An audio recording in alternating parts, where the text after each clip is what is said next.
We have all seen that a judicial process is a very long one. We are 30 years after the beginning of the genocide against the Tutsi, and we see that justice is still a very important topic.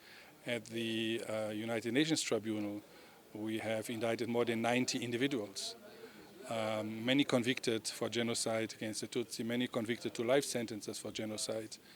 But I'm just yesterday meeting with the Prosecutor General. There are more than 1,200 outstanding international arrest warrants in relation to individuals who allegedly are responsible for the genocide and who fled to neighbor countries within Africa, but also to European and other countries. So the work is not done.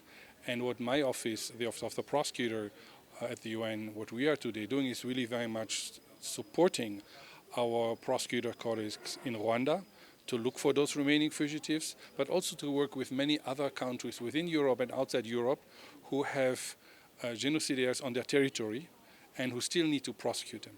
I mean, you know, we were also speaking today about the Genocide Convention, right, which speaks about prevention and about punishment.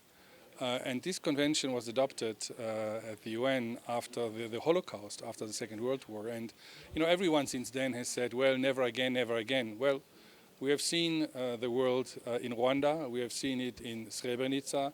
We see it today in other parts of the world where, unfortunately, crimes are committed every day and where accountability is the exception and not the rule.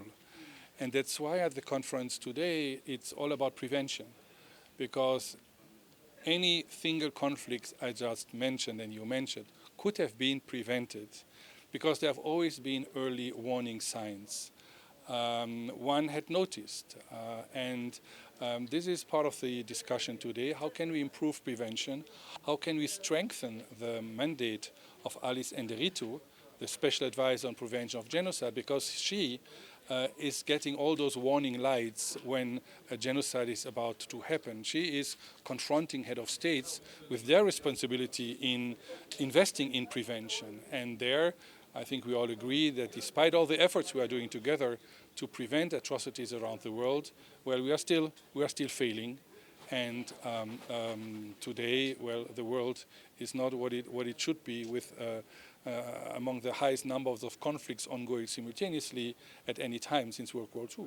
You know, the thing is, we have now here a lot of experts, a lot of survivors of victims who can speak about their own experience, officials who can speak about legislation, and UN officials who have a more larger mandate. And I think we all agree that more needs to be invested in prevention to make sure that there are early warning systems and that crimes are prevented.